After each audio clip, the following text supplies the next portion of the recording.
arrancar nomás, ¿cuál es el panorama general de las denuncias que recibieron hasta ahora en la misión que están realizando? Bueno, mira, te cuento un poco cómo lo hicimos y ahí cómo llegamos a esas conclusiones, si te parece, como para dar Dale, dale, dale. profesionalidad y veracidad de los datos obtenidos en nuestro registro. Nos dividimos por distintos puntos de Colombia, en distintos equipos operativos que tomaron un muestreo en el territorio. Recorrimos Popayán, Cali, Pereira, Bogotá, Cartago, La Virginia, entre muchas otras localidades de Colombia. Recorrimos un montón de lugares con un montón de poblaciones y pueblos y sectores sociales muy diferentes, muy heterogéneos, pero en esa diversidad encontramos una sistematicidad en cuanto a lo que se refiere a violaciones a los derechos humanos.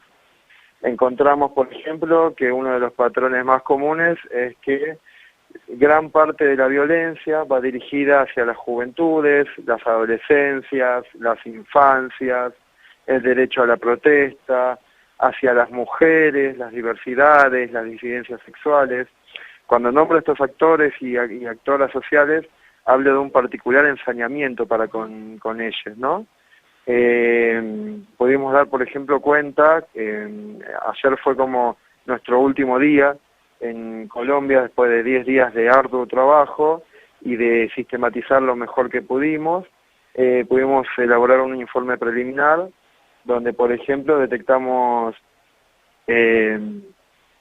detenciones arbitrarias, avanzadas por parte del ESMAD, que es el Escuadrón Móvil Antidisturbios, que es una fuerza que debería intervenir, mediación de por medio pacífica y después intervenir de la forma, llámese, un poco más violenta, pero el ESMAD, sin embargo, lo hemos visto y lo hemos presenciado, por ejemplo, ¿no? Porque fueron varios equipos, pero yo participé el de Pereira, como un día, estando el 28 de mayo, en Pereira, en Plaza La Victoria, observamos un grupo enorme de mujeres, de jóvenes, en una manifestación totalmente pacífica, donde estaban haciendo malabares, había mujeres en el piso en ronda haciendo o rezando, pidiendo paz, había barras bravas con una sola bandera, algo que es muy difícil de ver en Argentina, cantando. Ahí estaba la hermana de Lucas Villa,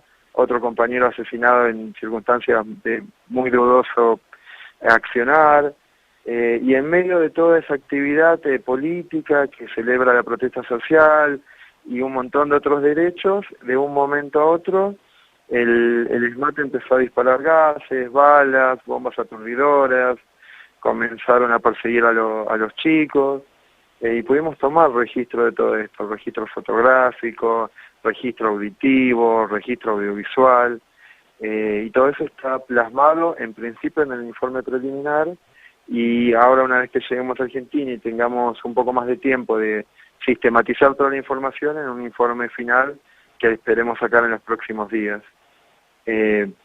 No quiero dejar de nombrar que gran parte del abuso de las fuerzas estatales a través del ESMAD, la Policía Nacional y el Ejército se enfocan particularmente en lo que dije antes, ¿no? Los jóvenes, los adolescentes, les adolescentes y las infancias.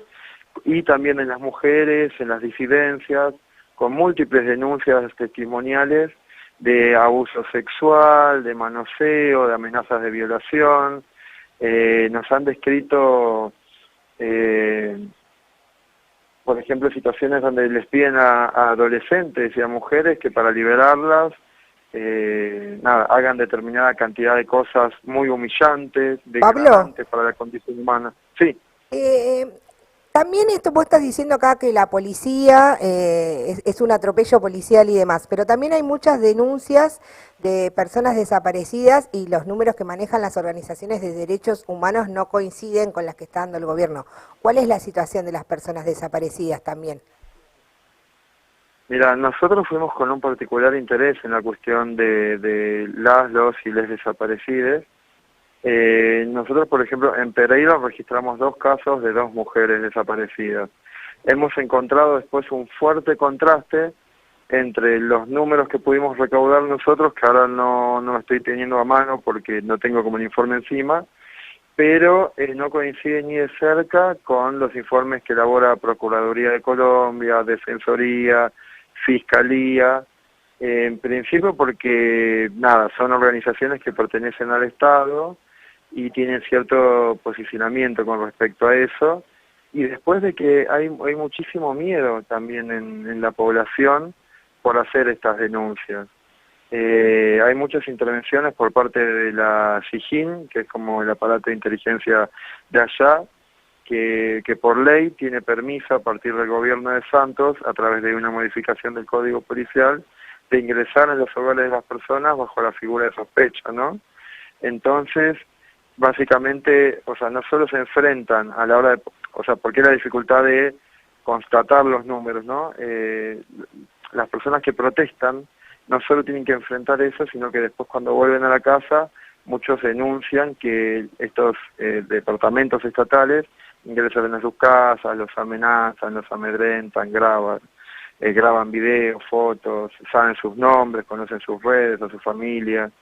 Entonces es como que nos cuesta mucho tomar este registro fino, pero sin embargo constatamos una gran cantidad de desapariciones. Hablo. Que nada tienen que ver con los informes estatales, por supuesto. De hecho, cierro con esto como para que se entienda el rol del Estado, ¿no? Nosotros pudimos tomar como fuente primaria información de un camión de Defensoría del Pueblo en Pereira que se dirigía camino a una protesta, o sea, en dirección hacia una protesta, digamos, y en su interior había encapuchados de negro, como para que se entienda cuál es la coyuntura, ¿no? Claro, claro. Comentabas ahí el modus operandi, digamos, la forma en la que se maneja la ESMAD en las movilizaciones, pero es la principal fuerza, o sea, en la investigación, en esta junta de datos que hicieron y de información, que entiendo que tiene también un fuerte carácter, digamos, de ir viendo en la propia realidad en el terreno, ¿no? También eso, distinguiendo cómo se manejan en las movilizaciones, pero también ahí de primera mano, digamos, identificando los hechos de primera mano. Lo que te quería consultar es, además de la ESMAD, ¿se han identificado el accionar de otras divisiones de las fuerzas estatales y también la intromisión o el accionar de fuerzas que no son del ESMAD y que no son policiales, sino que son fuerzas paraestatales? ¿Eso lo pudieron detectar de alguna forma? Mira, nosotros pudimos recoger en territorio muchísimas denuncias, tal como estabas mencionando vos, de fuerzas no identificadas como estatales, sin ningún tipo de placa, sin ningún tipo de identificación legal, institucional. Recorriendo los barrios, por ejemplo, tenemos muchos testimonios que dicen que, o sea, a ver, hay una sistematicidad en estos relatos, de camionetas blancas que recorren los barrios, camionetas blindadas, camionetas polarizadas, que disparan contra las casas, balas de plomo. Se han denunciado el accionar de miembros del Estado y en paralelo de personal de civil. También hay como muchos llamamientos al interior del país a generar como fuerzas paraestatales, digamos, a través de distintos comunicados, distintas figuras públicas del Estado, donde llaman a esto de lo que en Colombia se llaman como fuerzas de autodefensa. Entonces muchos jóvenes y adolescentes tenían mucho miedo, más allá del ESMAD, de estas fuerzas, porque aparecen listados, como en la historia de Colombia antes aparecían listados con nombres, y lo que nos dicen ellos es que esos listados, aparecer en las redes, en los medios públicos, es algo que los compromete terriblemente y compromete muchísimo su integridad, ¿no? Su Casi listas negras. Lo podríamos definir de esa manera. Y los jóvenes más que nada, porque si bien hay muchos puntos de resistencia que resisten de día y de noche los embates, por ejemplo, no del ESMAD, que es la parte entre comillas legal, porque entre comillas porque en realidad ni siquiera respetan su propio marco jurídico de intervención, también denuncian que después del desgaste de esta fuerza estatal, aparecen estas camionetas, aparece personal sin identificar de civil, aparecen motos con 2 personas sin ningún tipo de identificación, disparando, y ya no hablamos de balas de goma, ni gases, ni aturdidoras, sino disparando balas de plomo. A eso hemos podido tomar registro de muchísimas denuncias en ese sentido. Pablo, vos comentabas recién que estuvieron recorriendo los barrios, recabando toda esta información que nos estás brindando y toda la que tienen además. ¿Cómo viste que reflejaban los medios de comunicación todo esto? Mira, nosotros detectamos, nos dedicamos más que nada a abordar distintos lugares en el territorio, y entre ellos una de las cosas que pudimos tomar es contactos con un montón de medios independientes que nos hablaban de que desde los medios hegemónicos hay una campaña muy fuerte de estigmatización hacia las personas que ejercen su derecho a la protesta de forma pacífica, no violenta, como el caso testigo que acabo de describir del 28 de mayo del 2021 ahí en Plaza La Victoria Pereira. Y sin embargo, cuando uno mira los medios más grandes, los medios hegemónicos con mayor capacidad de difusión, hay una campaña de estigmatización donde llaman a las personas vándalos, terroristas, comunistas. Es como que hay una cuestión de estigmatizar a las personas y tratando de, ¿no?, como deslegitimar su derecho absoluto a la protesta. Y la verdad que nosotros pudimos estar en esas protestas y nos generó un enorme contraste, primero con los discursos hegemónicos, y después como que nos presentaba un escenario donde estaba muy polarizado lo que registrábamos, porque por un lado registrábamos las violaciones en términos de amenazas, amedrentamiento, mutilaciones, abusos, etcétera. Y por otro lado, cuando íbamos a campo, o sea, propiamente al campo, a la calle, a recorrer, a caminar, a hablar con las personas, en la calle, cuando no estaban las fuerzas reprimiendo del Estado, eran fiestas populares, de encuentro, de unidad. O sea, la verdad que en este momento en Colombia, todos los sectores populares se están empezando a nuclear, a juntar, a pensar nuevas propuestas, a ver si se les hace un lugar, por ejemplo, a los jóvenes. No sé, por ejemplo, ayer a última hora nos juntamos una vez más con los jóvenes del barrio de Usme. Usme queda ahí al sur de Bogotá, a 1 hora más o menos en auto, y ellos nos dicen que la policía misma, también cuando los reprime, los llaman, al igual que en los medios de comunicación, vándalos, terroristas, y los llaman por nombre o por apodo o por el nombre que aparece en sus redes. Y cuando pasa eso, los chicos nada, los alejan lo antes posible porque temen por su integridad. Pero es como muy fuerte, porque realmente yo creo que como organismo lo que queremos dejar en claro es que no son chicos, son niños. O sea, realmente esto no de la primera línea, ¿viste? Esta cuestión del encapuchado peligroso, que no es nueva esta campaña de estigmatización en Latinoamérica.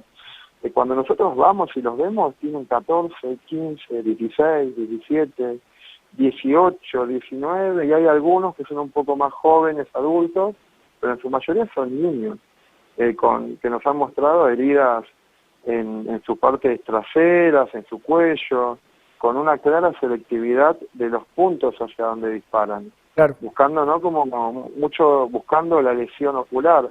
De hecho, la cantidad de lesiones oculares que hubo es terrible, y nosotros, por ejemplo, pudimos tomar registro de un chico que con una granada de gas le reventaron toda la dentadura frontal y el maxilar, y andaban buscando fondos para tratar de juntar plata entre ellos y darle una cirugía. Claro. Y no quiero dejar de decir esto, perdón, ¿no? Como para que veamos el contraste entre lo que se dice quizás en ciertos medios, que no son todos, por suerte, la comunidad, digamos, los barrios, la gente como común, la clase trabajadora, los que se levantan todo el día a ganarse sus 3 toques, como dicen ellos, ¿no? Sus 3 comidas, nosotros lo vimos, no es que nos lo contaron, lo vimos personalmente. Se acercan mujeres, hombres, a darles comida, a darles agua, a darles aliento, y de repente en esa institución llamada como, llámese primera línea, llámese línea de protesta, llámese punto de resistencia no violenta, los chicos de repente son chicos de las barriadas más empobrecidas, más populares, y terminan yendo a ese lugar como institución que los afilia, los acoge, los contiene, y terminan pasando de no comer nada a tener sus 3 toques, sus 3 comidas, tener afecto. Hay una gran intención de seguir formándose. Presenciamos una asamblea, por ejemplo, allá en Pereira, no quiero decirlo de barrio para no comprometer a los jóvenes, ¿no? Sí. Pero en ese barrio la mayoría no tenía 18 en esa asamblea, que fue increíble. O sea, agradezco si los chicos escuchan y las chicas escuchan esto, que nos hayan permitido escuchar. Y la comunidad los cuida un montón. Y ellos estaban hablando de, no, pero tal vecino todo el tiempo llama a la policía judicial. Son espacios, sí. son espacios de reunión. Espacios de reunión que están sirviendo para darle unidad ahí a los sectores que se movilizan y se hacen parte de la protesta. Pablo, te agradecemos por la comunicación. Estuvimos hablando con Pablo Bres, que es parte de la misión del Servicio Paz y Justicia de SERPAJ y que está siendo parte de esta misión internacional en Colombia, registrando y recabando toda la información sobre las violaciones a los derechos humanos que están sucediendo ahí en Colombia en el marco de esta fenomenal rebelión que está viviendo el país latinoamericano. Te agradecemos por tu tiempo, Pablo. No, muchísimas gracias a ustedes por darle voz y ojos a la gente de Colombia, a los pueblos de Colombia. Gracias, un abrazo.